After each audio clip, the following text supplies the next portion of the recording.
IRG, Instituto Raimon Gaya, el renacer de un líder en la formación continuada. Somos una entidad europea de formación de posgrado. Contamos con el aval de 40 años de experiencia profesional de Raimon Gaya. En España, hablar de Raimon Gaya es hablar de formación, de abrir nuevos caminos al conocimiento postuniversitario, de generaciones de jóvenes, psicólogos, logopedas, neuropsicólogos y educadores, llegados desde todos los rincones de España y Latinoamérica para prepararse junto a Raimon Gaya y su equipo de docentes. Hablar de Raimon Gaya es hablar de grandes resultados. Más de 60 programas de formación, más de 40.000 alumnos, más de 150.000 horas de formación teórico-práctica, más de 950 profesionales impartiendo junto a él, más de 110 convenios con universidades europeas y latinoamericanas. El Instituto Raimon Gaya es el nuevo sello de este gran mentor de la formación. Pero no somos una entidad formativa más. Somos expertos en formación y aprendemos. Hemos tomado lo mejor de nuestra experiencia del pasado y lo mejor del futuro que está por llegar, y lo hemos unido para crear IRG. ¿Para qué? Para ponerlo en las mejores manos de nuestros alumnos y alumnas, hombres y mujeres que están destinados a influir en las personas y en la sociedad. ¿Qué hay más importante que eso? Psicología clínica, neuropsicología clínica, educación, logopedia, ciencias creadas para mejorar la salud y el bienestar de las personas, ciencias del todo imprescindibles en la sociedad actual. Para ser los mejores necesitamos a los mejores docentes, y los tenemos, que desde IRG eligen y dirigen a su equipo docente de confianza. Diseñan temarios, supervisan clases y ponen toda su experiencia, tanto docente como asistencial, al servicio de los alumnos y alumnas del Instituto Raimon Gaya. Todo un honor para IRG contar con ellos. Nuestra misión: que los alumnos salgan preparados para asumir y adaptarse a los retos profesionales que les impone la sociedad actual. Que tengan un lugar destacado en el mercado profesional. Queremos profesionales desarrollando su talento en el ámbito para el que se han formado. Por eso, formamos estudiantes con grandes conocimientos, pero que también son capaces de adaptarse a las necesidades siempre cambiantes del entorno. Necesitamos psicólogos, neuropsicólogos y logopedas capaces de resolver. Necesitamos educadores capaces de enfrentarse a los retos educativos de hoy. Formamos, en definitiva, a grandes profesionales. No pequeños, no medianos, sino a grandes profesionales. Si eres entusiasta, curioso, ambicioso, generoso y tienes ganas de prosperar, el Instituto Raimon Gaya es tu lugar y nosotros somos tus compañeros de viaje. Si no te asusta el esfuerzo, si estás dispuesto a sembrar con tu trabajo el bienestar de tu futuro, IRG es para ti. Bienvenido, bienvenida a tu casa en España. Tú, vosotros, sois el relevo y os estamos esperando.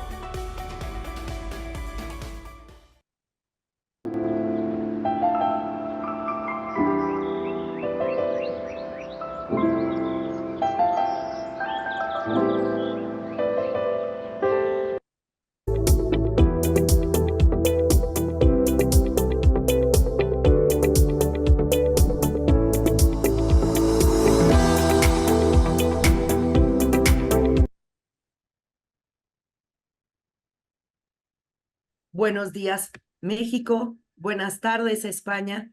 Bienvenidos todos. Me siento muy contenta, muy complacida de estar reunida el día de hoy con ustedes. Soy Lucia Angélica Pérez Minuti, pertenezco a la Universidad Tres Culturas y estamos iniciando las actividades de este seminario internacional en el cual pues vamos a estar tratando temas sumamente interesantes. Contamos con la presencia de diversas personalidades muy distinguidas de todo lo que es el ámbito educativo. Por un lado, el Instituto Raimon Gaya y por otro lado, la Universidad Tres Culturas en colaboración con la Asociación Aragonesa de Psicopedagogía. Sean todos bienvenidos y vamos a comenzar con algunas palabras de el doctor Juan Antonio Planas Domingo, presidente de la Asociación Aragonesa de Psicopedagogía.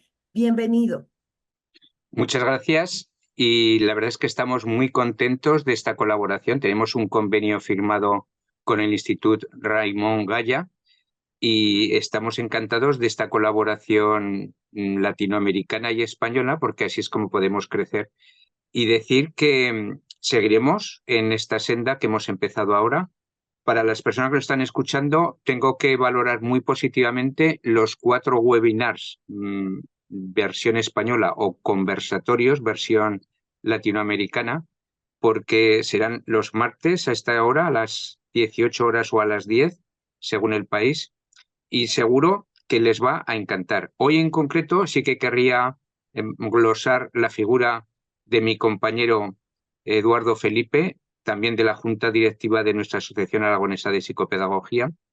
Es una persona que tengo que valorar, que aprobó las oposiciones en su convocatoria para ser orientador de instituto con el número 1 de su promoción, cosa que ya aprobar es muy difícil, pero el número 1 es un gran reto.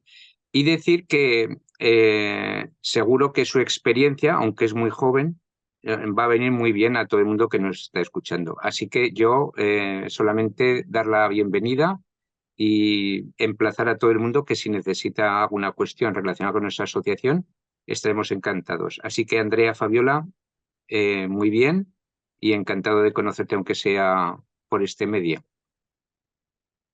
Muchas gracias, Juan Antonio. Y pues también contamos con la presencia de Yura Venegas, quien es responsable del área internacional y movilización académica del Instituto Raymond Gaya. No te escuchamos, Yura. Perdón.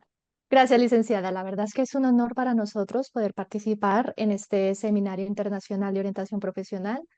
Agradecemos enormemente esta posibilidad que la Universidad Tres Culturas nos ha permitido pues, colaborar en este gran evento.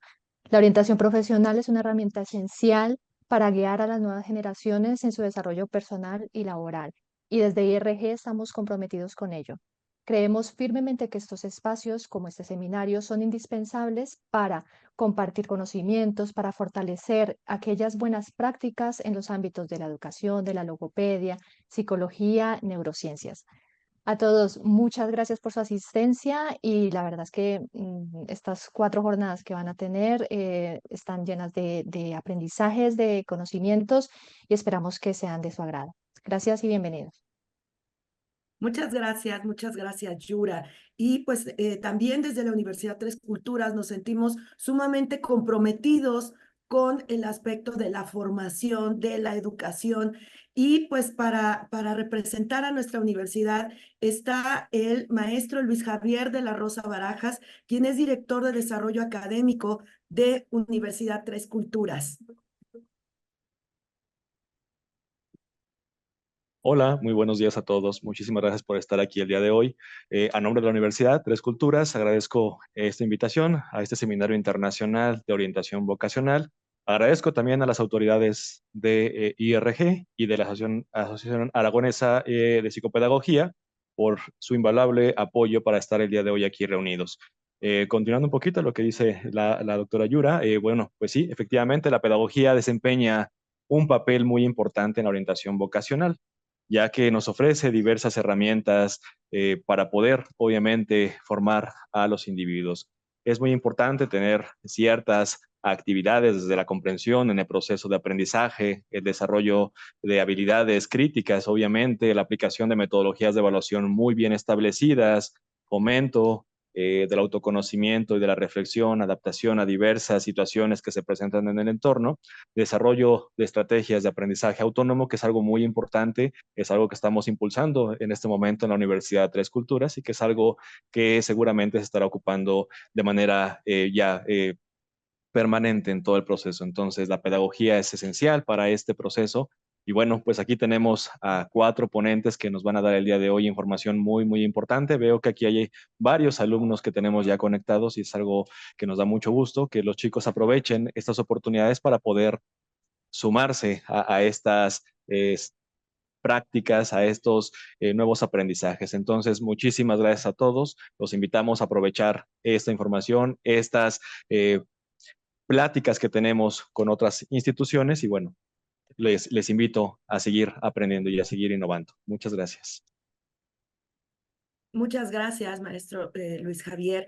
Y pues definitivamente ya pues lo que deseamos, y estoy segura que todos los que están presentes lo que desean, pues es escuchar precisamente al ponente que tenemos el día de hoy, que es el doctor Eduardo Felipe Jimeno, quien es doctor en educación, maestro, psicopedagogo y orientador, además de ser miembro de la Junta Directiva de la Asociación Aragonesa de Psicopedagogía. Y él nos presentará el día de hoy la ponencia Mochila Competencial para Escenarios Educativos Complejos, Desarrollo Profesional de Pedagogos y Orientadores. Bienvenido y un placer escucharlo. Bienvenido y muchas gracias. Voy a compartir la presentación. A ver. Creo que se ve bien, ¿vale? Primero de todo, muchísimas gracias por la oportunidad. Todo lo que sea internacional creo que tiene un plus. Yo he tenido la suerte de, con el programa Erasmus como docente, poder viajar a otros sistemas educativos, ver cómo se construye, porque un sistema educativo se construye siempre desde su cultura. Entonces, si esta tarde yo puedo aprender de vosotros y vosotros podéis aprender de mí, pues la verdad que será un auténtico placer. El tema, la verdad que me hace muchísima ilusión poder estar aquí, porque el tema del que vamos a hablar es orientación vocacional, competencias y escenarios complejos. Si podemos ver esta bolsita que he puesto en la portada, ¿vale? Lo primero que vemos son esos puntitos negros, que los podemos llamar nodos o los podemos llamar hubs, aquellos que hayáis tanteado con la metodología cualitativa, normalmente nodos en Atlas-T, por ejemplo, y luego vemos todas esas rayitas que lo que hacen son las interacciones. Podemos hablar de neuronas, podemos hablar de personas, y en esa interacción, en 3D, cuando vamos al fenómeno, cuando vamos a la emergencia, surge esa bolsa, ¿vale? Entonces a mí esa bolsa me parecía muy interesante como un símil de lo que representa ser un pedagogo y ser un orientador. Nuestra competencia, la construcción, cómo nos formamos a nosotros mismos, cómo construimos el mundo, se forma desde la relación con nuestros compañeros, con nuestros alumnos, incluso con nuestras propias familias, con las familias de ellos. Y de eso es de donde surge lo que se denomina competencia compleja y auténtica, que hablaremos también de eso. Muchas veces se habla de conocimiento y se habla de autoconocimiento, pero no nos centramos, voy a dar un pasito atrás como investigador, no nos centramos en ese proceso de conocer. Antes incluso de poder analizarnos a nosotros mismos, de poder construir nuestras competencias, tenemos que ver cómo nos vamos a acercar a nosotros mismos y cómo nos vamos a acercar al fenómeno que nos rodea. Y a mí hay un paradigma de referencia que lo enuncia Edgar Morin, que es el paradigma de la complejidad, que me parece, no sé si lo conocéis, pero es un paradigma muy interesante, ¿vale? El paradigma de la complejidad lo que supone es un acercamiento a cómo conocemos y cómo nos conocemos, ¿vale? Es importante entenderlo así porque, por un lado está lo que llamamos complicado, que es difícil versus complicado, y por otro lado tenemos la complejidad. La complejidad, como os voy a leer, supone una opción ideológica de valores, pensamiento y acción. Reúne aportaciones de campos muy diversos que configuran una perspectiva ética, de construcción del conocimiento y una perspectiva de la acción.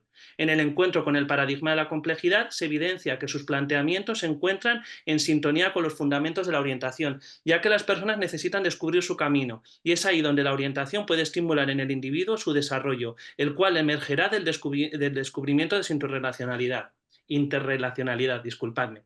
La complejidad surge en torno al año 2000 de manos de Edgar Morin y es una forma, como os decía, diferente de entender, de cómo nos acercamos. Por un lado podemos entender, por ejemplo, que nuestra vida se construye en pasado, presente y futuro, o podemos entender que nuestra vida se construye en todas esas interrelaciones que surgen, en esos nuevos niveles de realidad, en todas esas distintas capas que tenemos. Y eso es la forma auténtica y compleja que podemos tener de acercarnos a nosotros mismos.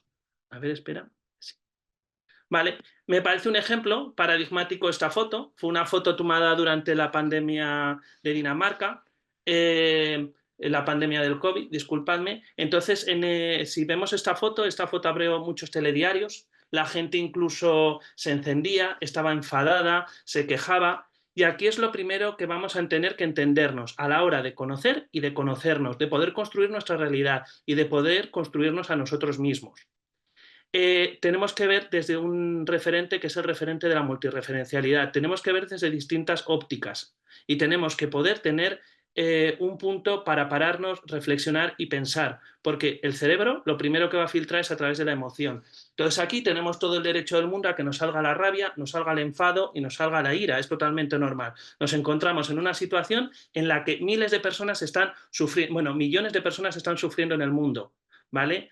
Pero claro, esto también nos puede pasar a la hora de resolver un conflicto con un niño, de resolver un conflicto con un compañero, de resolver un conflicto interno. Pero claro, si nos cruzamos la calle y hacemos la foto desde otro lado, el referente no es el mismo. Entonces, muchas veces cuando hablamos de competencias profesionales, no nos paramos primero a mirarnos a nosotros mismos, a conocernos a nosotros mismos de verdad. Entonces, ¿cómo lo logramos? ¿Cómo logramos convertir esta complejidad? ¿Cómo logramos convertir el paradigma de la complejidad en una realidad a la hora de conocer? Pues tenemos varias cosas, ¿vale? Todo esto, la bibliografía está en la presentación, que la haré llegar a la universidad y si no os daré mi Instagram al final y me la podéis pedir. Por un lado tenemos el tercio incluso. El tercio incluso es una lógica que lo que permite es crear nuevos niveles de realidad, ¿vale? Es una herramienta de la lógica, no es una lógica.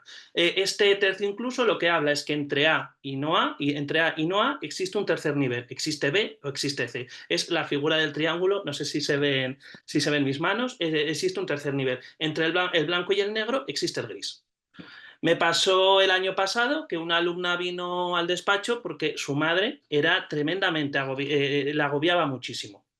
Entonces ella sentía que como adolescente no se podía desarrollar como persona y eso verdaderamente a ella le causaba una crisis. Entonces ella tenía, en esta línea que yo os marcaba, tenía por un lado todo lo que quería su madre, porque la quería muchísimo, y el no poder crecer, el agobiarse. Yo tengo un triángulo en la pared de mi despacho donde yo lo que les hago poner a los chavales es las distintas opciones que tienen y tienen que buscar el término medio. Tienen que intentar buscar un camino en medio que coja un poco de las dos. Entonces, claro, este periodo de counseling, este proceso de counseling con ella fue muy interesante porque, claro, me dijo, yo la quiero mucho, pero necesito que no se meta tanto en mi vida. Entonces, claro, empezamos a partir de una lógica donde era la hija la que le tenía que marcar ciertos límites a la madre. Ella respetaba los límites que le marcaba la madre, pero ella necesitaba, pues eso surge a raíz del tercio incluso. Pero es que también puede ser entre nosotros. Resulta que me encanta, soy maestro y me encanta la cocina. Pues igual existe un puesto de trabajo que sea maestro de cocina en una formación profesional, como docente yo. La multirreferencialidad, volvemos a la foto. Ver todo desde muchas ópticas, ¿vale? Aquellos que os centréis en evaluaciones me entenderéis perfectamente. La evaluación, a mi juicio, no se puede centrar en un único examen.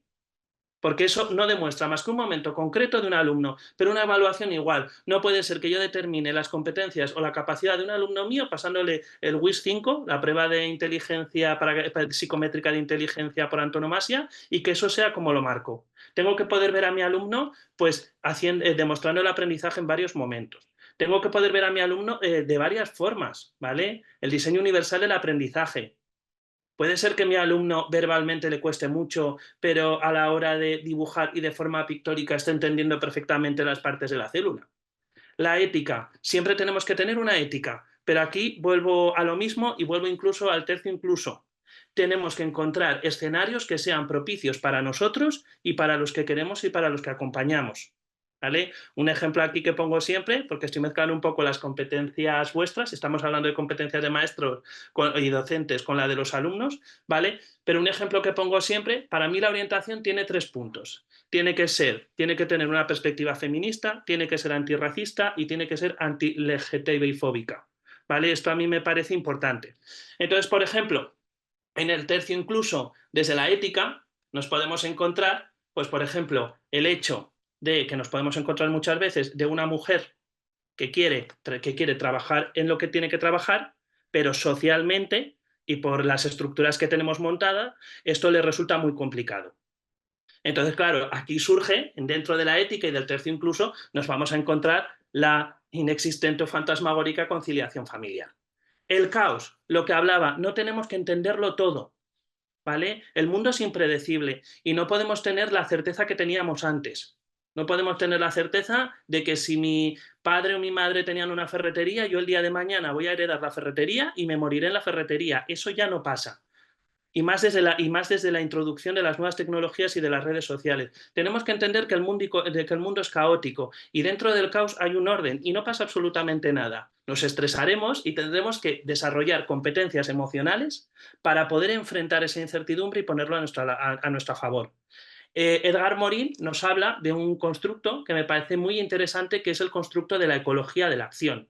Él lo que viene a decir es que en el momento que tú tomas una decisión y la conviertes en acción, esta decisión deja de ser tuya y no sabes en qué se va a convertir. Más o menos puedes tener una idea, ¿vale? Puede ocurrir que con 18 o 19 años decías matricularte en magisterio, pues mira, ya hay muchas opciones, o para ser maestro. Puede ocurrir que te cojan, que no te cojan, que te guste la carrera, que no te gusta. Como le ha pasado a muchos compañeros, que vayas a una escuela y éticamente la forma de funcionar con los chavales no te guste, porque la legislación prioriza más los contenidos que, por ejemplo, la atención a la diversidad. Eso nos lo podemos encontrar. Entonces, claro, aquí volvemos a lo mismo, abrazar el cambio y la oportunidad. Por eso me gustaba mucho, ahora no recuerdo cómo era la pregunta, pero ponía cómo enfrentarse a mundos cambiantes, mundos complejos. Era el vídeo que han puesto al principio. Pues esa es la pregunta que tenemos que hacernos constantemente. Hay un concepto que me gusta muchísimo, que es el de transdisciplinariedad, ¿vale? Esto va de un continuo, donde empezamos con la disciplinariedad, las disciplinas. Por ejemplo, yo soy docente de lengua y doy lengua, ¿vale? Podemos pasar al siguiente nivel, que es la multidisciplinaridad, que es yo soy docente de lengua y mi compañero es docente de matemáticas. Y entonces lo que hacemos es, vamos a dar la figura de Miguel de Cervantes. Entonces el profesor de lengua pone textos de Cervantes y el profesor de matemáticas pone problemas de Cervantes y de las páginas que tiene Quijote, ¿vale? Si queremos dar un paso más, tenemos que ir a la interdisciplinariedad. ¿Eso qué es? Las distintas materias mantienen sus criterios de evaluación, la forma de valorar, pero los productos, los proyectos y las situaciones de aprendizaje son comunes.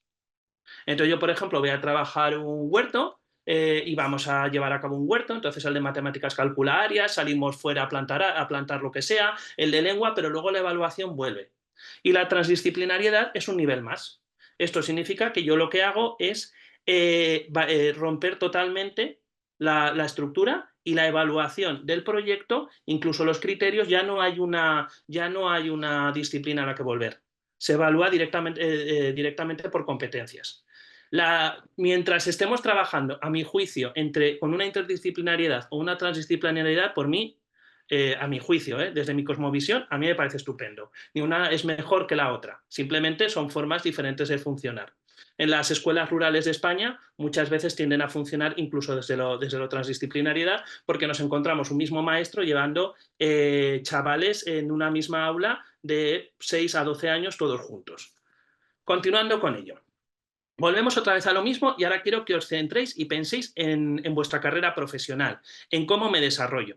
En orientación, no sé cuáles son vuestros referentes de orientación, tenemos un modelo que es el modelo del desarrollo de la carrera, que es ayudar a las personas a lo largo de su vida, incluso desde que entran en la escuela de infantil, viendo ejemplos de profesiones, hasta la misma muerte, porque una persona tiene el derecho a desarrollar su profesión toda su vida, es decir, en el momento de la jubilación, la persona no corta el desarrollo de su carrera.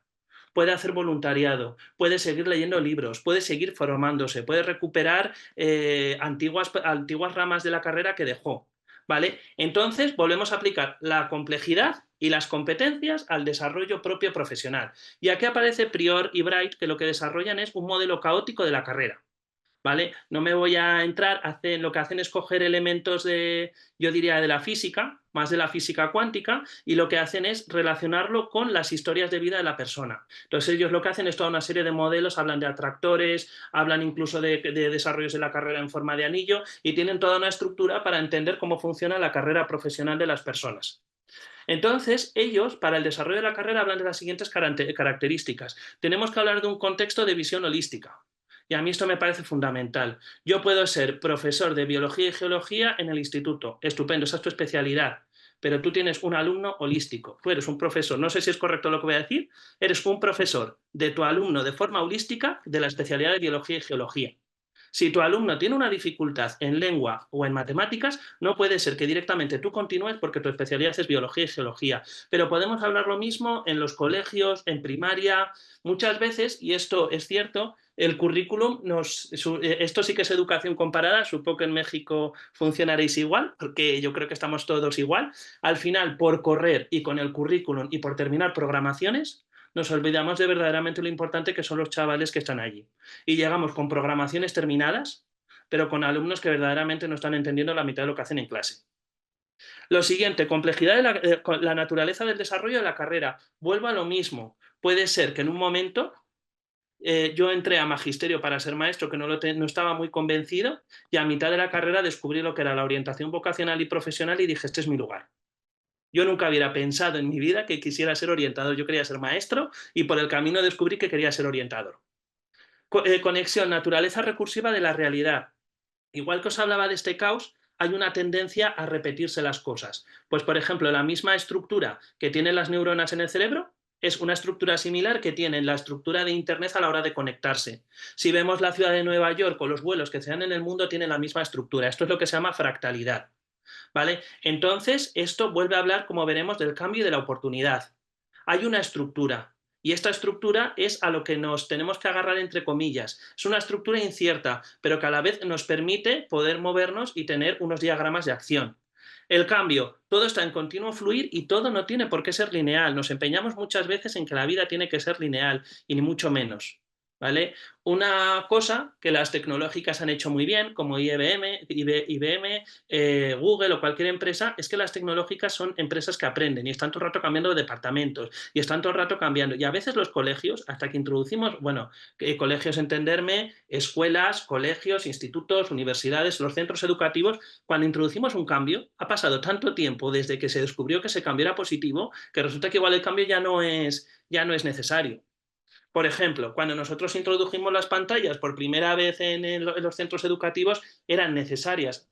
¿Vale? Ahora me voy a centrar sobre todo en la parte de secundaria. ¿Por qué los chavales tenían que aprender a mandar un correo electrónico? Y porque la escuela no deja de ser una plataforma que nos permite saltar, que nos permite poder llegar a otros, niveles sociales que igual no podríamos llegar. Eso ya hablaba Bronfenbrenner a través del lenguaje. Pero es que ahora tener pantallas, a mi juicio, vuelvo a lo mismo, esto es totalmente, bueno, a mi juicio no, que es lo que dicen los estudios, tener pantallas en la etapa de secundaria no es nada positivo.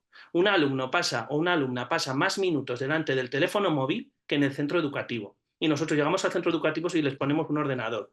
A lo que descubramos que las pantallas no son buenas para los alumnos, para niños, niñas y adolescentes, pues las volveremos a quitar. Pero así estamos, los cambios cuestan. ¿Vale? Y la oportunidad, lo no planeado y la imposibilidad del control humano. En vez de decir, jo, esto no me ha salido, jo, esto tal. O yo entiendo que no sé cómo funciona el proceso de selección en México, pero en España la oposición es algo que te determina mucho.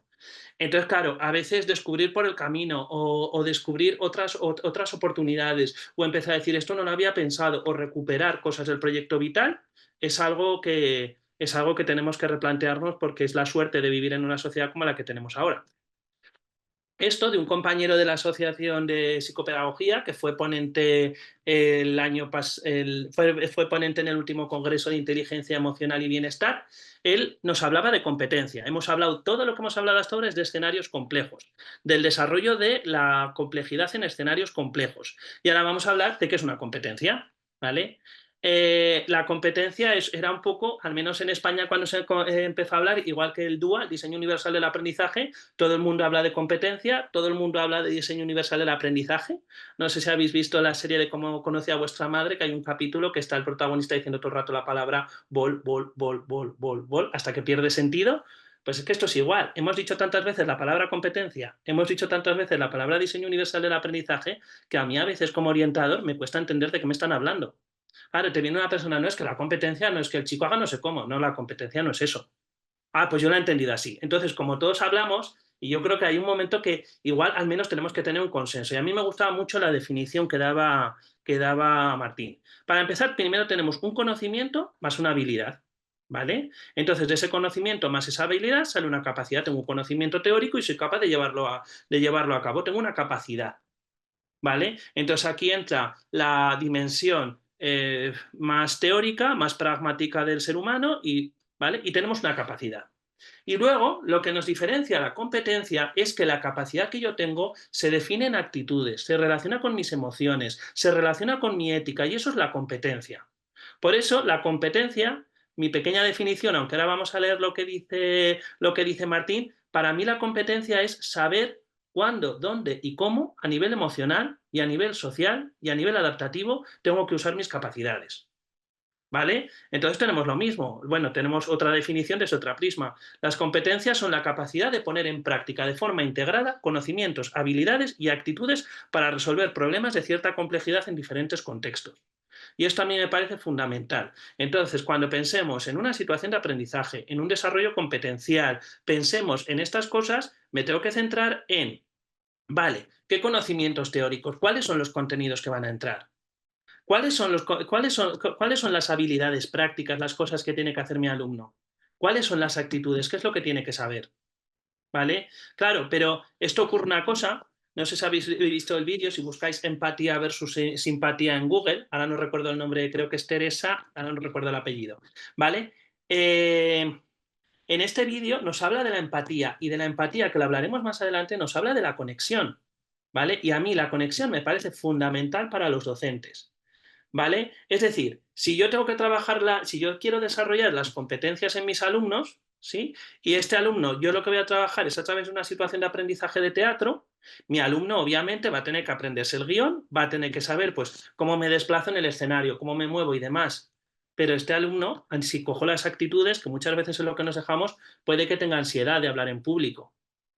Puede que resulte que no, que yo qué sé, los niños, depende de cuanto más pequeños son, viven la emoción de forma más entera. Es decir, no son capaces no sé si os ha pasado con un crío pequeño con las rabietas, no son capaces de diferenciar la expresión de la emoción. Sienten la emoción y la expresan.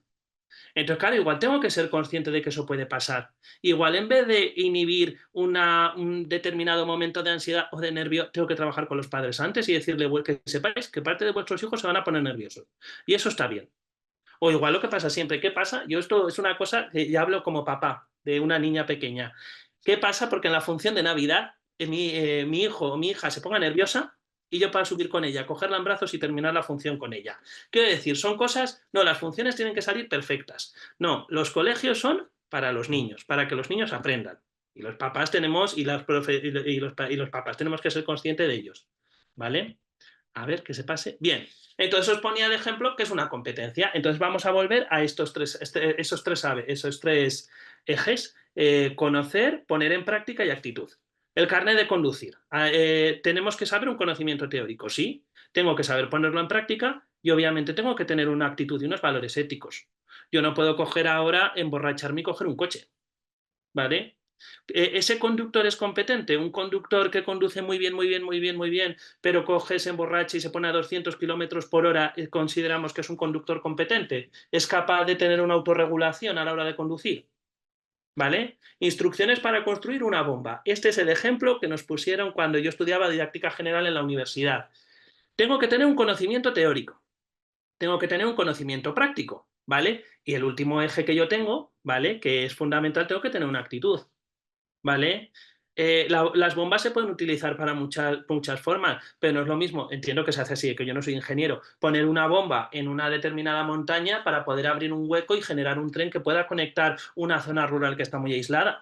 No es lo mismo, no tiene nada que ver. ¿Vale? Conocer a tus suegros. Aquí tenemos que tener a todos muchas competencias, ¿vale? Vamos a preguntar a nuestras parejas cómo son, qué les gustan, qué les dejan de tener. Voy a sacar una serie de habilidades prácticas y luego voy a tener que tener una serie de actitud, ¿vale? No nos comportamos igual en todos los contextos. Y esta tercera era broma, la última me parece fundamental. Iremos viendo distintas formas. Mi tesis era sobre acompañamiento, sobre procesos de acompañamiento, y a mí me parece fundamental que los educadores desarrollemos esta competencia. Siempre, aunque no lo ponga con el auto, me tengo que poder también autoacompañar, me tengo que poder autocuidar. Pero acompañar a un alumno en un mal momento es algo. Yo que he hecho la formación de psicopedagogía para ser orientador, a mí nunca me explicaron los modelos de consulta, de consejos, de programas, el plan de orientación, lo que queráis. Pero a mí, por ejemplo, que en una situación que un alumno te verbaliza una ideación suicida, si no sabes qué decir, lo mejor es mirarle a los ojos y callarte. A mí eso no me lo habían dicho nunca. Jamás me habían dicho que a veces es más importante, a veces es peor lo que dices que lo que no dices.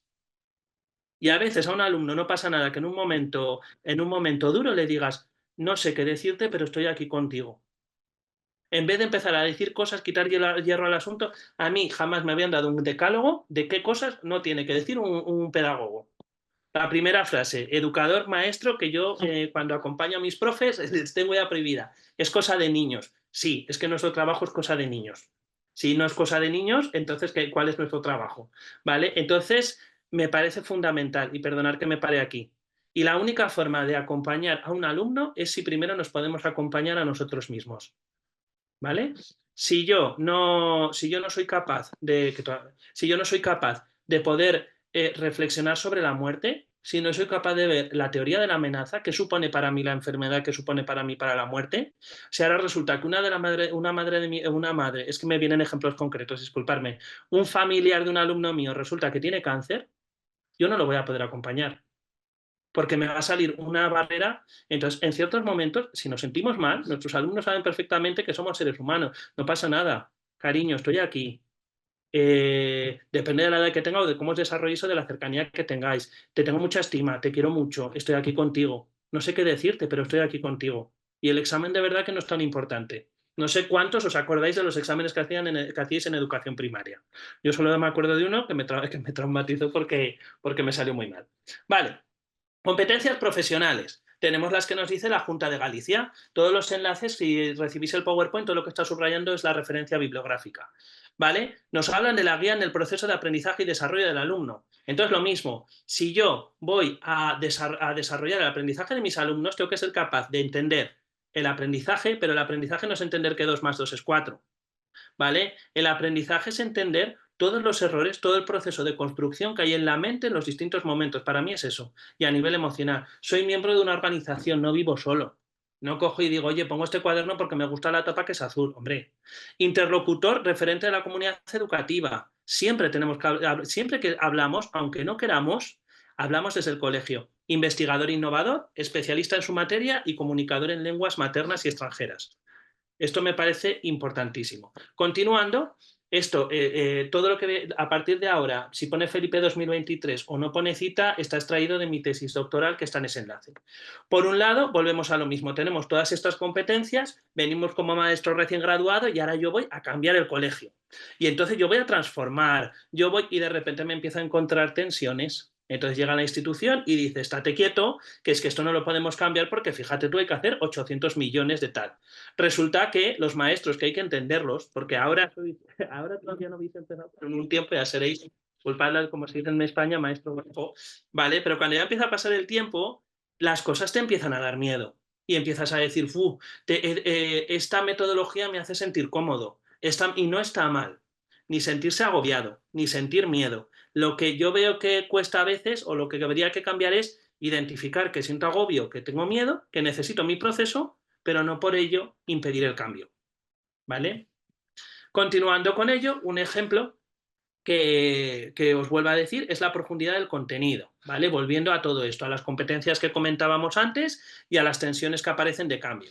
A mí, por ejemplo, me parece súper importante lo que volvíamos a hablar de las competencias. Entonces, yo a la hora de poder compartir un conocimiento o de poder entender yo mismo un conocimiento, para mí está el conocimiento unidimensional, que es el contenido unidimensional, que es aquel que no produce ningún cambio en la persona, ¿vale? Por ejemplo, las tablas de multiplicar.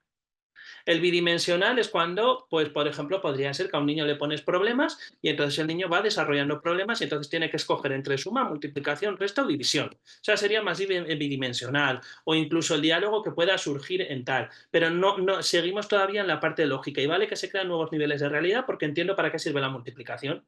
Pero a mí algo que me parece mágico, pero me da igual la edad, porque lo he visto en tercera, cuarta y quinta edad, me parece que es la tridimensionalidad, que es cuando tú le has enseñado un contenido a un alumno y ese alumno de repente, a mí me pasa con mi hija, vamos por la calle y el otro día vio la palabra kilómetro. Y entonces ella me dijo, eso me lo explicó mi profe, eso me lo ha explicado la maestra. Y entonces ella se ilusiona y ella llega al día siguiente y dice, mira, lo que me has enseñado, y ahí el contenido deja de ser del maestro. Y eso hay una cosa que se nota muchas veces porque yo lo he vivido como docente, pero ahora lo he vivido como papá. Ella normalmente tiene 7 años, se conecta con las asignaturas que su maestro las da con pasión y tú lo ves. Entonces, a mí la tridimensionalidad, la emoción y la ilusión, que volvemos todo el rato, me parece fundamental. Aquí tenemos lo mismo. Yo considero al orientador como un docente de la especialidad, al orientador como un docente más de la especialidad profesional, de la especialidad de orientación educativa. Y esto me parece importante, porque el orientador tiene una especialidad, igual que el de biología tiene una o el de educación física tiene una, que es la atención a la diversidad.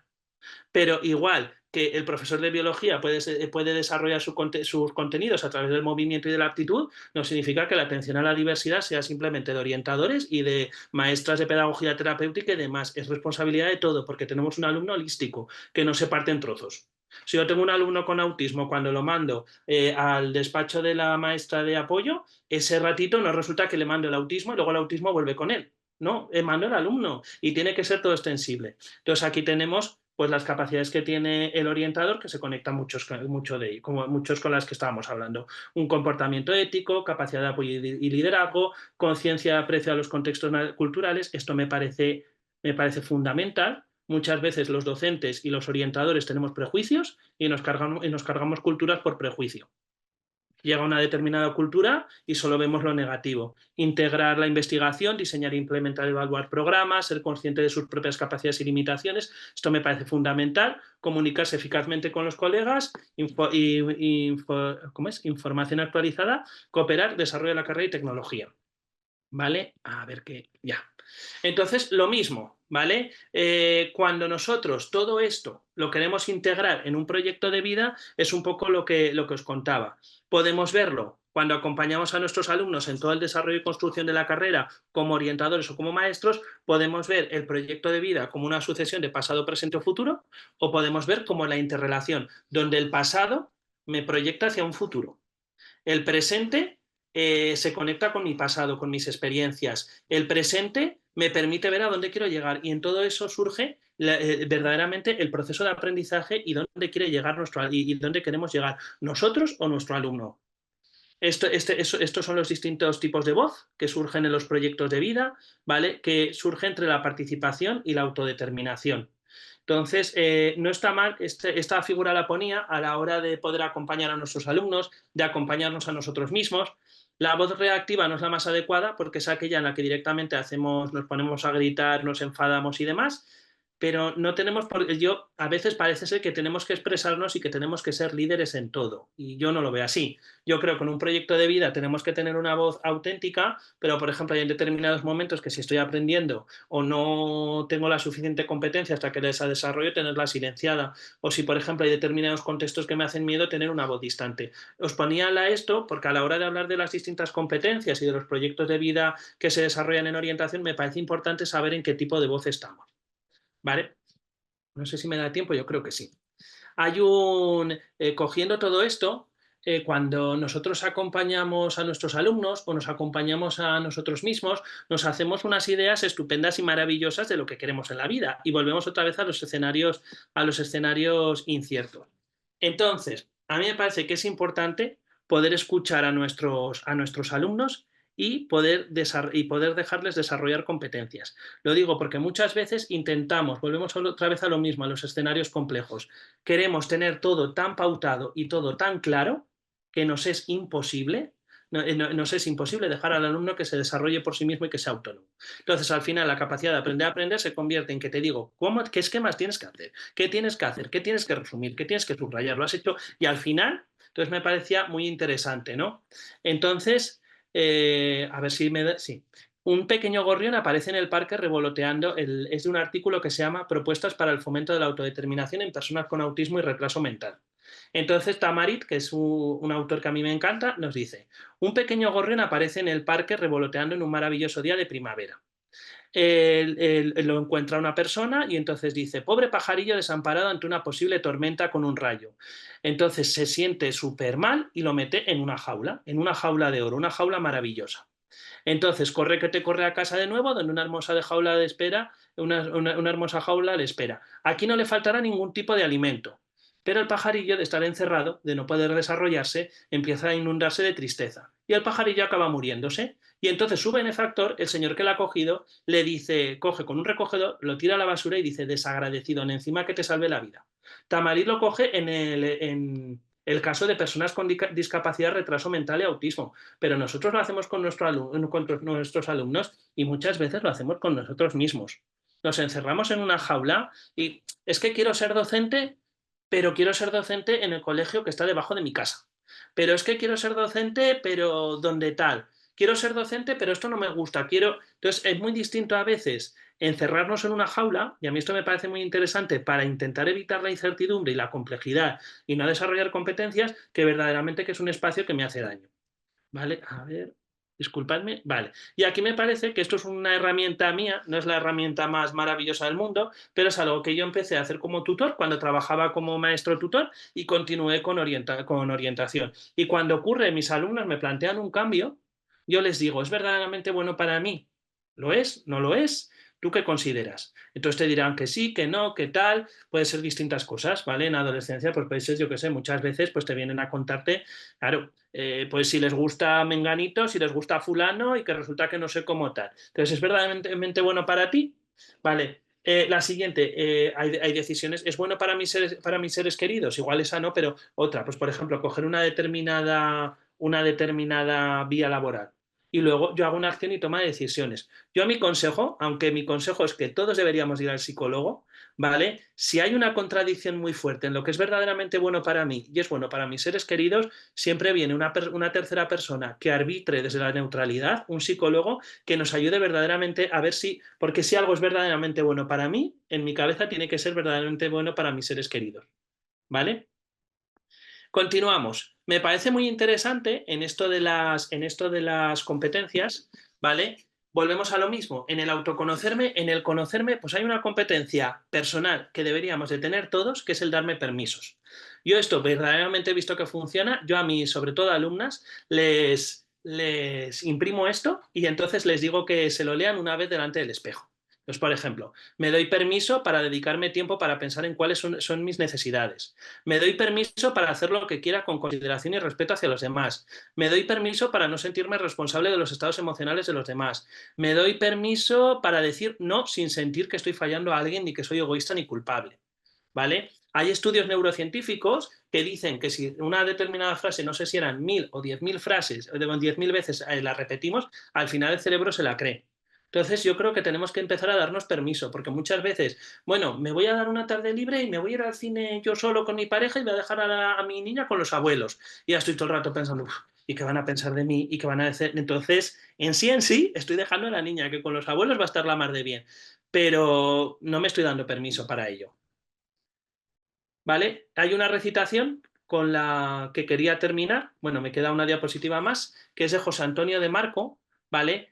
Os la dejaré sino para que la leáis, que no está en lo que hago, está en la responsabilidad, en la gestión que envuelve lo que hago, una gestión sutil y unitiva, una responsabilidad incluyente, a los que me taponan, me empujan a la alquimia, a la transformación interior, a ellos llevo agradecimiento callado, a los que me destaponan, consiguen abrirme e impiden mi gestión interior, procuro evitarlos, a los que me dan alas, facilitan en mí una responsabilidad unitiva. A ellos llevo el agradecimiento explícito expresado.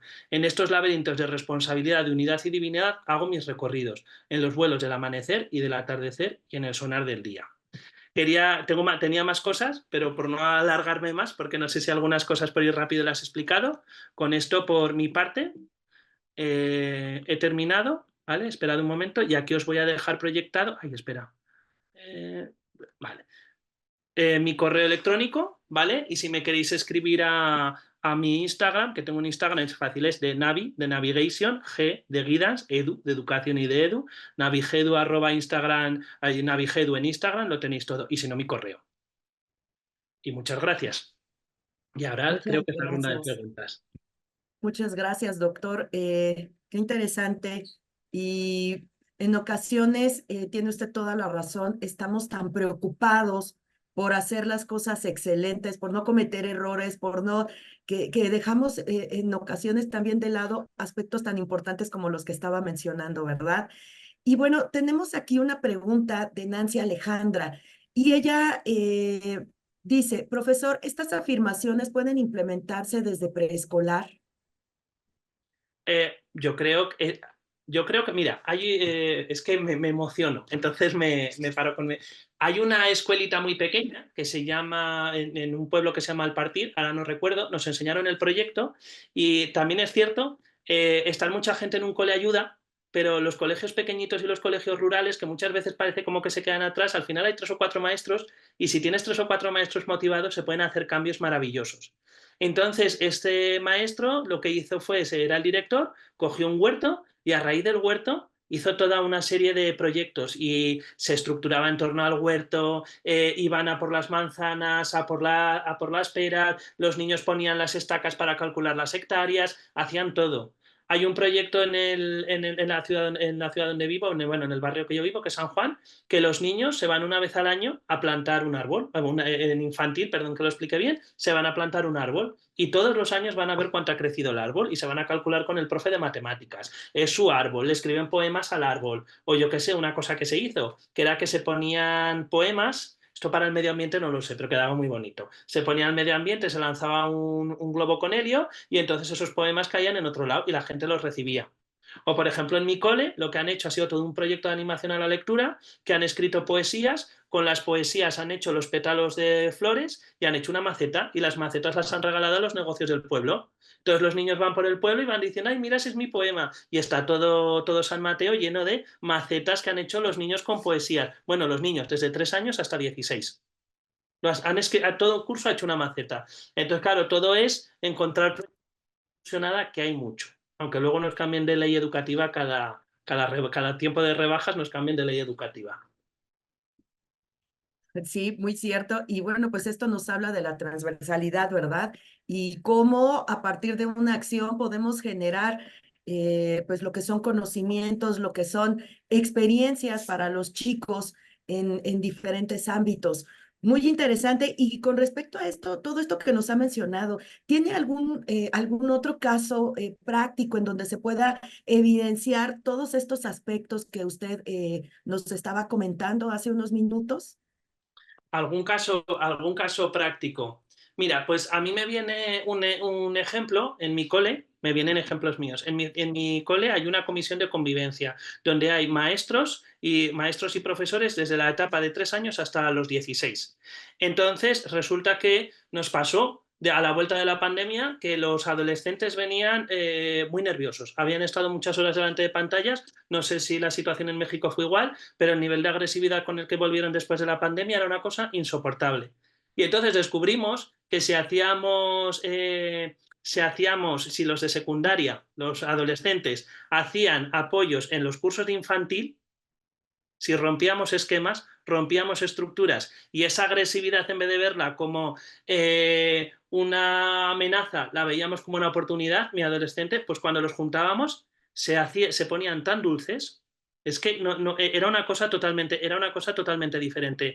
Adolescentes, pero te estoy hablando incluso adolescentes que rozaban el trastorno de conducta, de repente verlos con 2 niñicos de la mano, porque lo que decidimos fue hacer durante 2 o 3 días, el cole rompió toda su estructura. Entonces los profesores funcionábamos por talleres y los niños desde los 3 hasta los 16 años con las familias se movían libremente por todo el colegio, para que ellos vieran que el colegio era su hogar. Y la experiencia con los de secundaria, que tú dirías, pues es una cosa que te piden todos los años, acompañar a los niños pequeños de infantil. Queremos ir a infantil, queremos ponernos los cabezudos, que es como una especie de máscara para encorrer a los niños pequeños de infantil. Todo lo que sea un proyecto con infantil funciona siempre bien. Y nunca es algo que se nos hubiera ocurrido. Mezclar 16 años con 3 años. Pues eso siempre sale bien. Ok, muchas gracias. Y bueno, les recuerdo a todos los que están ahorita presentes que se pasará un formulario para que ustedes puedan solicitar su certificado. Así es que estén muy atentos a esa parte. Tenemos 2 preguntitas más, maestro. A ver si nos da tiempo, todavía nos quedan 5 minutos. Vale. Jocelyn Cano nos dice, la resistencia al cambio es uno de los retos que he visto. ¿Cómo preparamos y motivamos a los alumnos ante el cambio? Para empezar, una cosa que me resulta, porque yo ahora me voy a poner yo a mí mismo Ay, que me ha salido un cuestionario en medio. Me voy a poner yo ahora mismo con mi hija, ¿vale? Para poder que nuestros alumnos abracen el cambio, primero somos nosotros los que tenemos que entender el cambio. ¿Con esto qué quiero decir? Si nosotros cogemos y les decimos, no, hay que abrazar el cambio, y cuando resulta que nuestra unidad didáctica se sale de margen, ellos nos están haciendo una pregunta y les decimos, deja la pregunta para luego, que no, ¿qué tal? Entonces, lo primero que yo creo que para que ellos vean el cambio, primero tenemos que abrazar nosotros el cambio. Es decir, si por ejemplo, yo me acuerdo que tenía el otro día un alumno con el boli, clic, clic, clic, clic, clic, clic, clic, clic, clic, clic, clic, en una formación del alumno ayudante sin parar. Entonces yo me acerqué a él y le dije, mira, corazón, a mí no me importa que lo hagas, a mí no me molestas, pero si a tus compañeros les molestas tendrás que parar. Me miró, lo siguió haciendo 5 o 10 veces y paró. Es decir, si nosotros no vemos sus necesidades, pero no vemos las nuestras, no nos conocemos y no les permitimos a ellos introducir pequeños cambios en el aula, porque ellos pasan 6 horas allí, entonces los tenemos sentados sin moverse, siguiendo la lección, copiando los apuntes, haciendo los exámenes, y luego les decimos que abracen el cambio. Pero ¿cómo van a abrazar el cambio? Si lo primero que hacemos es enseñarle que todo es lineal, que van a hacer un tema y van a hacer un examen, van a hacer un tema y van a hacer un examen, y es todo el rato igual. Que tampoco digo que todo tenga que ser una locura y tiene que estar organizado y ellos tienen que tener una estabilidad. No digo que todo tenga que ser así. Claro, yo creo que hay que darle una vuelta. Si queremos que ellos abracen el cambio, nosotros tenemos que abrazar el cambio. Exactamente, porque a veces la resistencia empieza por nosotros, ¿verdad? Sí. Eso es cierto. Una última pregunta. Dice Lisette Guadalupe, profesor, ¿cómo se puede lograr un amplio acompañamiento sin que el alumno pueda llegar a pensar que es de manera invasiva? Saludos desde México. Hombre, pues para empezar, es una cosa, pero esto es muy personal. Al principio, cuando tú empiezas a acompañar a alumnos, te sale mucha frustración. Porque tú empiezas a rascar un poco, ahora voy a hablar de la profesión del orientador, tú empiezas a rascar un poco y da igual la edad, cuando una persona empieza a rascar en cosas que no le gustan, se enfada y se va. Entonces, para empezar a aceptar que se pueden enfadar y que no quieren verte, y no pasa nada, se irán y volverán. Lo que yo creo que hay que mirar siempre, a mí la mirada me parece fundamental, que es algo que dice mucho la pedagogía Waldorf, hay que mirar con ojos de amor a nuestros alumnos y hay que respetar, y yo creo que hay que respetar los límites, respetar los límites que ellos nos marcan, y es fundamental ser sinceros. Es decir, os voy a poner un ejemplo tremendo que me pasó hace unos años. Si yo tengo un caso de abuso y lo tengo que notificar a las autoridades, yo no le puedo decir a mi alumna o a mi alumno que le voy a guardar el secreto.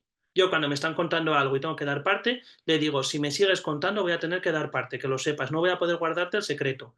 Porque si ellos llegan a nosotros, puede ser que sea un acompañamiento en clase más natural, todo no es tan tremendo, ¿no? Pero aquellos alumnos que están dañados y que llegan a nosotros, si todos los adultos de su entorno les han fallado y nosotros aún encima le mentimos, eso no va a servir para el acompañamiento, ¿vale? Entonces hay acompañamientos más naturales.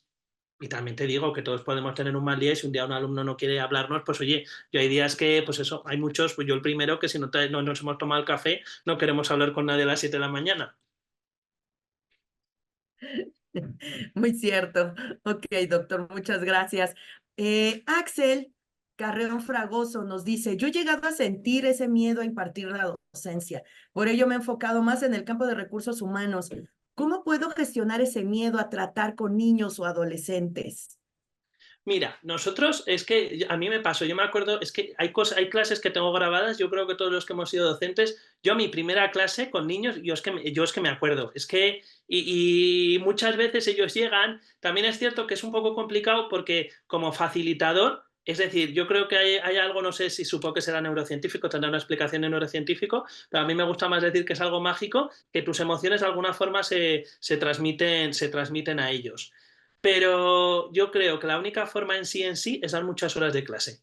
La primera te pondrás nerviosa, la segunda te pondrás más nerviosa, la tercera más nervioso, la tercera más, la cuarta más y llegará un momento y sobre todo no... Al principio cuando empiezas, los 10 o 15 primeros minutos hasta que te sueltas y el cerebro se organiza, pero esto sí que es neurociencia y psicología, sí que cuesta un poco, pero una vez que arrancas y ya tienes un discurso elaborado, entonces, a medida que vayas desarrollando recursos, que vayas teniendo, yo creo que aquí sí que es experiencia, dar muchas clases. Ok, muchas gracias. Dos preguntas más. Tenemos la pregunta de Frida y la pregunta de Nancy, ya para poder cerrar, porque ya estamos en tiempo. Profesor, usted hablaba acerca de las emociones y un día un profesor dijo que las emociones o los problemas emocionales de los alumnos no deben afectar el rendimiento académico. Y usted menciona que nosotros como docentes debemos apoyarlos. Mi duda es, ¿qué debemos hacer realmente como docente? Yo creo que aquí vuelve a entrar la dimensión ética. Para mí no es lo mismo y debería de ser igual, pero yo entiendo, por ejemplo, que si hay una competencia profesional que implica que la persona puede hacer un perjuicio a otra, ahí sí que tiene que primar el contenido. Por ejemplo, yo estoy en unos estudios de maestro y vosotros lo que hagáis el día de mañana sí que puede ser. Eso no significa que el maestro no tenga, o bueno, el docente no tenga que tener en cuenta vuestras emociones. Pero yo entiendo que cuando, por ejemplo, pero una formación profesional de mecánica, yo puedo acompañar a mi alumno, pero yo no puedo certificarle la aprobado hasta que mi alumno sabe. Pero es que en infantil y primaria, si nos pasa el caso pues por ejemplo, nosotros en España tenemos una fórmula que son las adaptaciones curriculares significativas. No sé si en México existen. Es que el alumno está en clase pero cursa otro nivel. Yo tengo una alumna que es la alumna más trabajadora del mundo mundial. Es una pasada la de horas que puede dar. Está en una educación secundaria obligatoria y ella tiene sus ACS y me da igual el nivel competencial que tenga, que el día de mañana tendrá su título de secundaria. ¿Vale? Y más adelante, cuando haya competencias profesionales, hay la vida. Claro, si yo te voy a poner un ejemplo que me pasó en otro centro. Si tienes un alumno y su madre agarra un cable eléctrico y se muere, tú lo que no puedes suponer que ese niño al día siguiente te va a hacer el examen de matemáticas. O lo que no puedes suponer en la adolescencia, voy a poner un caso menos fuerte, ¿vale? Pensad ahora un momento todos los que tengáis pareja, si alguna vez os han sido infieles, os han roto el corazón, os han dejado. Pues un primer amor, que es lo más intenso que hay con 13 años, o bueno, sí 13 que cada vez se me aceleran más, pero con 15 años, que te deje la novia o el novio, o que no sepas si te va a contestar, perdonad que os diga, pero la asignatura de latín no es tan importante como que la persona que tú quieres te conteste, y eso hay que tenerlo en cuenta. Que igual le tienes que suspender la materia, bien, y se lo dirás, mira, te has metido en este lío y te suspendo la materia. Pero habrá que quererlos igual, no sé, es que yo creo que a veces nos olvidamos de cómo... Eso no significa que no haya que trabajar con ellos, el esfuerzo, la disciplina y la constancia, que no tengan que tener tal, pero lo que os digo, suponer que no tenemos emociones, a mí me parece que es cargarnos la mitad del aprendizaje. Ok, y con esta pregunta cerramos. Muchas gracias, doctor. Y si el alumno ya no quiere que se haga el acompañamiento y es una situación de riesgo en la que se encuentra.